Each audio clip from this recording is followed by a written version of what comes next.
Hola, soy Manuel Redondo y esto es Fe y Cerebro. En este vídeo voy a hablar de un texto en el Corán que es de pura vergüenza para el Islam y para el profeta Muhammad, que según el Islam es considerado el mejor ejemplo dado para la humanidad.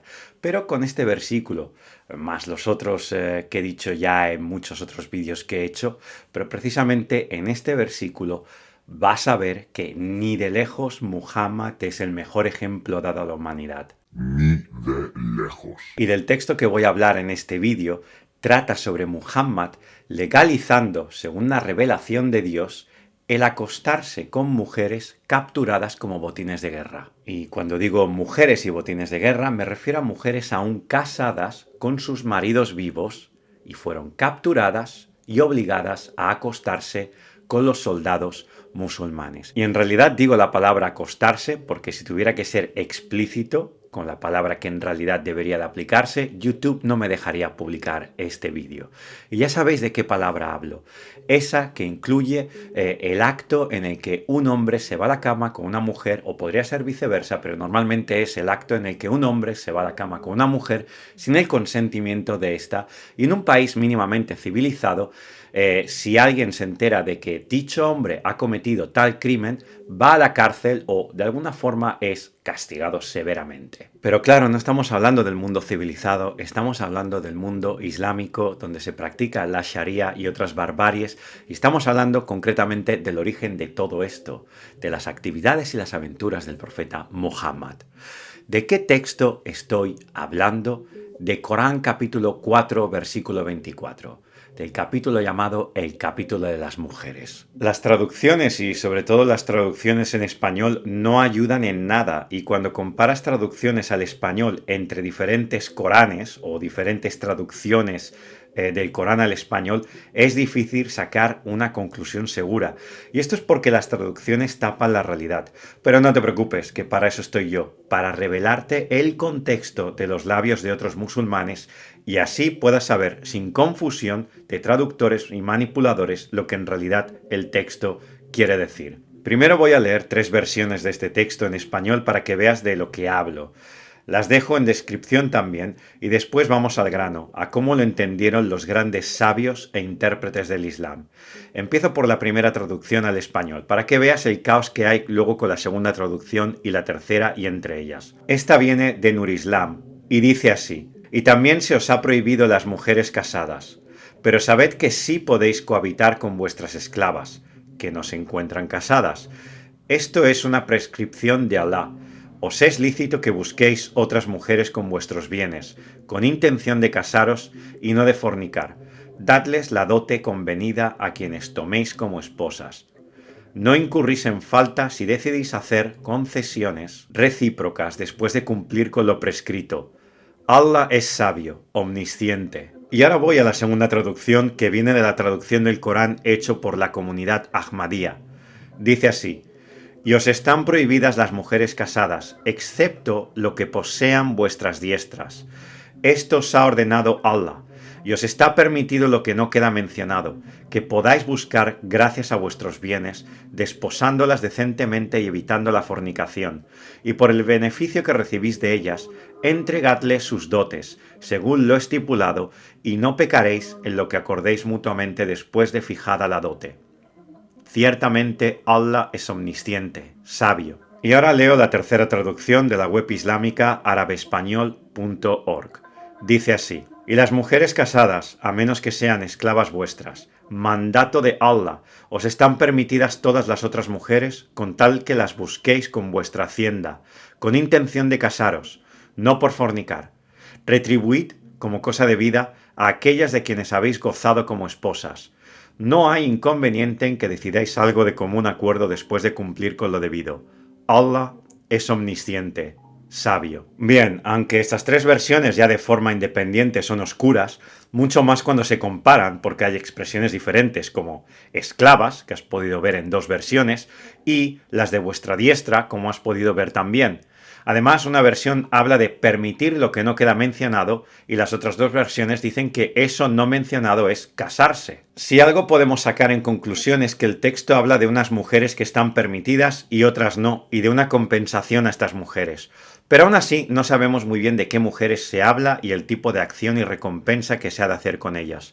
Para ello, y para que nadie diga que el contexto del texto no me importa, vamos a leer la Hadith 21:15 de Abu Dawud, que habla precisamente del contexto de este versículo en Corán 4:24. Voy a dar mi traducción al español, pero puedes ver en pantalla el original árabe y su traducción al inglés. Esta traducción al inglés está hecha por musulmanes, no por cristianos que desean manipular el Corán o las hadices. Así que nadie diga que me saco las cosas de la manga y dejo link de esta hadith en descripción. Dice así Abu Dawud Hadith 21:15. Así dijo Said al-Khudri: el mensajero de Alá envió soldados a Atwas cuando tuvo lugar la batalla de Hunain. Cuando se vieron con el enemigo, pelearon. Una vez que vencieron, capturaron prisioneros. Algunos de los compañeros de Muhammad no estaban cómodos con la idea de irse a la cama con las prisioneras debido a los maridos paganos de estas. Así que Allah, el Exaltado, envió el verso del Corán que dice: y todas las mujeres casadas están prohibidas excepto aquellas prisioneras que están en posesión de vuestra mano derecha.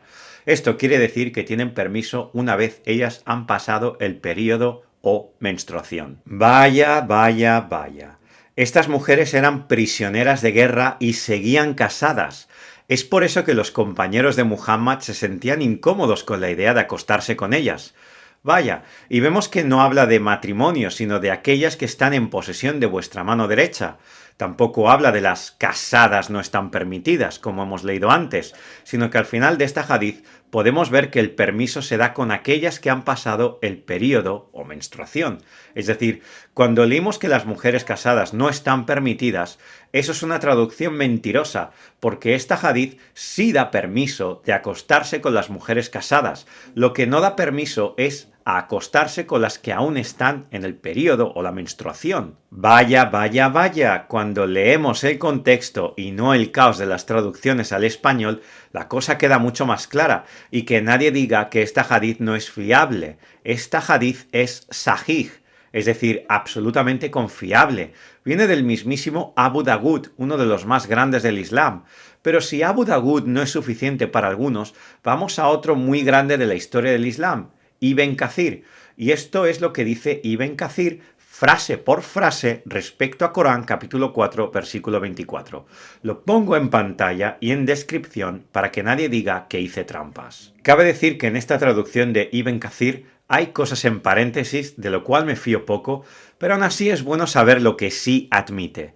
Cuando Ibn Kathir analiza la primera parte de Corán capítulo 4, 24, es decir, esa parte que dice: no os es permitido las mujeres casadas, excepto aquellas que vuestra mano derecha posee, se refiere a que los soldados de Muhammad no estaban cómodos con la idea de poder acostarse con las prisioneras debido a que estaban casadas, es decir, no eran viudas ni divorciadas. Sus maridos estaban aún vivos, o bien podían haber muerto en batalla momentos antes, justo también lo que hemos leído de Abu Dawud. E Ibn Kathir dice que estos soldados, una vez Muhammad les reveló la nueva revelación, es decir, Corán 4:24, se acostaron con ellas. Está ahí, lo puedes ver tú mismo. Es más, Ibn Kathir no se lo saca de la manga, sino que dice que Imam Ahmad tomó nota de que esto fue dicho por Abu Said al-Khudri. Es decir, aquí están implicando a más gente, no es el rumor de un par de personas. Y es más, Ibn Kathir, cuando relata que los soldados se acostaron con las prisioneras, acude al relato de Al-Tirmidhi, Ibn Jarir y Sahih Muslim. Demasiada gente a la que silenciar y además gente importante, Sahih Muslim, Al-Tirmidhi. Demasiada gente a la que silenciar para desmentir lo que digo. Bueno, no es lo que digo yo, es lo que dicen estos archirreconocidos musulmanes. Y cuando Ibn Kathir sigue analizando Corán 4, versículo 24, y llega a la parte que dice: retribuid como cosa de vida a aquellas de quienes habéis gozado como esposas, Ibn Kathir lo menciona como la muta, que es esa especie de matrimonio express por unos días, aunque en realidad esto apunta a otras hadices como la de Sahih al-Bukhari 51:19, que puedes ver en pantalla y dejo en descripción. En esta hadith de Bukhari, Muhammad, después de haber permitido la muta, lo cual el original no cualifica como un matrimonio, sino simplemente como irse al catre, va y lo prohíbe. Es decir, a conveniencia, Muhammad da rienda suelta a lo que quiere, pero cuando la cosa no va bien, se vuelve a prohibir. O bien es que el Dios del Islam un día piensa una cosa y otro día otra. En cualquier caso, el mundo sunita ya no practica oficialmente la muta, pero el chiita sí. Además de esto, esa compensación que hemos visto como dote, en realidad es sueldo, no la dote de matrimonio, así que parece más bien hablar de un sistema de prostitución legal o santificado que no de un matrimonio, por express que sea. Es decir, Corán 4.24 engloba más que las prácticas con las prisioneras, sino también la muta y algunos detalles que están compuestos con una ensalada o un pupurrí de conceptos. Pero espera, no ha acabado. Esto no acaba aquí. Quiero hablar de una hadith, no solo de los textos que he mencionado, de una hadith de Sahih al-Bukhari, concretamente la hadith 4138. Esta hadith habla de este tipo de prácticas, las prácticas de los soldados musulmanes con las prisioneras capturadas. Esta hadith te va a expandir un poco más la mente en cuanto a lo que estas prácticas englobaban. Y como siempre, y como ya he dicho antes, voy a poner el enlace en descripción, pero también una captura de pantalla ahora mismo en la pantalla, como puedes ver, que está en inglés y en árabe. Y como he dicho antes, la traducción del árabe al inglés no es algo que lo han sacado o lo han hecho unos cristianos para poder hacer mofa o desacreditar al Islam. No, lo han hecho musulmanes. Y paso a leerla. Dice así Sahih al-Bukhari 4138. Narrado por Ibn Muhairiz. Entré en la mezquita y vi a Abu Sa'id al-Khudri y me senté a su lado y le pregunté sobre al-Atzal, es decir, el coitus interruptus. Abu Sa'id respondió: participamos con Muhammad en la misión militar contra los Banu Mustalik y tomamos prisioneras de guerra de entre las mujeres árabes capturadas. Deseábamos acostarnos con ellas, pero claro, con ello el celibato se nos hizo muy duro y decidimos practicar el coitus interruptus. Pero cuando llegó el momento de hacer el coitus interruptus, nos dijimos: ¿cómo podemos hacer tal cosa sin antes preguntar a Muhammad, el cual está aquí con nosotros? Le preguntamos, pues, y nos dijo lo siguiente: es mejor no hacerlo, es decir, el coitus interruptus, pues si algún alma, hasta el día de la resurrección, está predestinada a existir, existirá. Bien, yo creo que el texto se explica solo, pero bueno, para evitar las malabares mentales que muchos están dispuestos a hacer antes que aceptar lo que el texto dice claramente, déjame que lo explique para dejarlo claro. Aquí, dos amigos musulmanes se ponen a charlar en la mezquita sobre un tema súper santo y sagrado, el coitus interruptus. Uno de los amigos, por cierto, es al-Khudri, uno de los grandes del Islam, uno que batalló con Muhammad y escribió hadices. Bien, pues los dos amigos en la mezquita hablan de un tema tan santo como el coitus interruptus. Y digo santo con ironía, no porque esté mal el hablar de temas tan íntimos en un lugar sagrado, pero es que no estamos hablando de prácticas matrimoniales, sino el coitus interruptus con mujeres capturadas. Al-Khudri está narrando una práctica que tuvo lugar tan pronto derrotaron a la tribu de los Banu Mustalik y se repartieron a las mujeres como botín de guerra. El deseo por acostarse con ellas vino tan pronto las capturaron, y además Muhammad estaba aún con sus soldados, así que no hablamos de un espacio de tiempo en el que hubo amor entre las prisioneras y los soldados musulmanes. No. No hace falta ser muy listo para saber que estamos hablando de prisioneras, de cautivas, y como tales no estaban deseosas por estar con sus capturadores. Los soldados, muy santos ellos, consideran que el celibato es el no eyacular dentro de ellas, y el aún más santo todavía, el profeta Muhammad, les dio permiso para hacerlo, es decir, algo así como: disfrutad de ellas todo lo que queráis y lo que pase, pasará. Pero espera, que esto no acaba aquí. Estas prácticas que Muhammad legalizó no han terminado a día de hoy, sino que son sistemáticas en muchos lugares. La organización islamista brutalista llamada Boko Haram, que actúa principalmente en el norte de Nigeria, captura mujeres y niños y los usan de esclavos para los placeres de los soldados musulmanes. De hecho, el líder de Boko Haram, Abu Bakr Shekau, publicó un vídeo el 13 de mayo de 2013 hablando y confesando que practican estas cosas. Y no solo Boko Haram, también el nuevo Estado Islámico de Irak, practica estas cosas.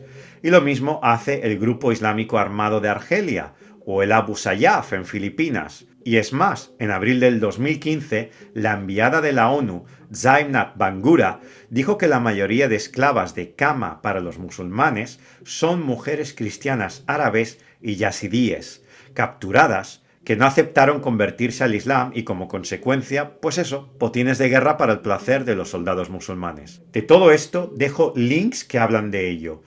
2 links de Wikipedia, es decir, no links privados del pensamiento, la locura de un don nadie, sino de Wikipedia. Y también dejo un link de la BBC que habla de lo común que era entre los musulmanes el tener esclavas de la cama. También recomiendo investigar, leer y ver sobre Nadia Murad, superviviente de este tipo de esclavitud de las manos de ISIS. Gente, el África negra y las mujeres de Oriente Medio son las mayores víctimas del Islam. Y que nadie diga que estas organizaciones y países que he mencionado no representan al Islam. Por favor, hemos visto cómo Muhammad dio rienda suelta a estas prácticas. Esta gente no se saca las cosas de la manga, sino que esta gente leyó Corán 4:24 y su contexto en Abu Dawud y otras hadices. En conclusión, queda claro que Muhammad, el mejor ejemplo dado a la humanidad según el Islam, dio permiso a sus soldados de acostarse con las mujeres capturadas que seguían casadas, que cada uno saque sus conclusiones. Además de esto, el texto menciona la práctica de la muta, y como esto es más bien un sistema de negocio del catre que no un matrimonio santo a los ojos de Dios, pues vaya, aquí podemos dejar a Muhammad como el peor ejemplo dado a la humanidad. Vaya, igualito que Jesucristo, que condenó la inmoralidad en este tipo de área de la vida y realzó el matrimonio de por vida entre un hombre y una mujer a niveles estratosféricos. Musulmanes, esto es muy serio. Abandonad el Islam. Abandonad el Islam y venid a Cristo y no pasaréis esta vergüenza. De hecho, con todo lo que habéis recibido en este vídeo, si aún decidís seguir con el Islam, tenéis que preguntaros muchas cosas. ¿Qué tipo de Dios seguís? ¿Y qué tipo de profeta seguís? Porque, decididamente, algo así, este tipo de práctica no puede venir de Dios. O personalmente, además de que el Islam no es verdad, si fuera verdad, no me atrae este tipo de Dios. No quiero conocer a este tipo de profeta. No, fuera, fuera. De hecho, esta especie de llama interior que le dice a uno que estas prácticas son malas, que estas prácticas uno no las quiere para sus familias, que una persona, no importa la religión que sea, no aceptaría que viniera un ejército a su pueblo o a su casa e hiciera estas cosas con los suyos. Es simple, es simple. Ven a Cristo, no tengas miedo. En Cristo todo hombre, mujer, no importa quién seas, no importa el género, no importa si has estudiado la mejor carrera en la mejor universidad del mundo o si eres analfabeto, si eres rico, si eres pobre, lo que has hecho en el pasado no importa. Eres bienvenido y todos somos iguales en Cristo. Esto lo dice Pablo y es una realidad. De hecho, Pablo condena enérgicamente la trata o el negocio de la esclavitud. Lo hace. Así que nadie venga ahora con contraversículos y cosas así. Pero bueno, no pasa nada. Me imagino que ahora vendrán musulmanes diciendo es que la Biblia dice esto, esto y lo otro. En 3, 2, 1... Haré más vídeos. Nos vemos aquí, en Fe y Cerebro.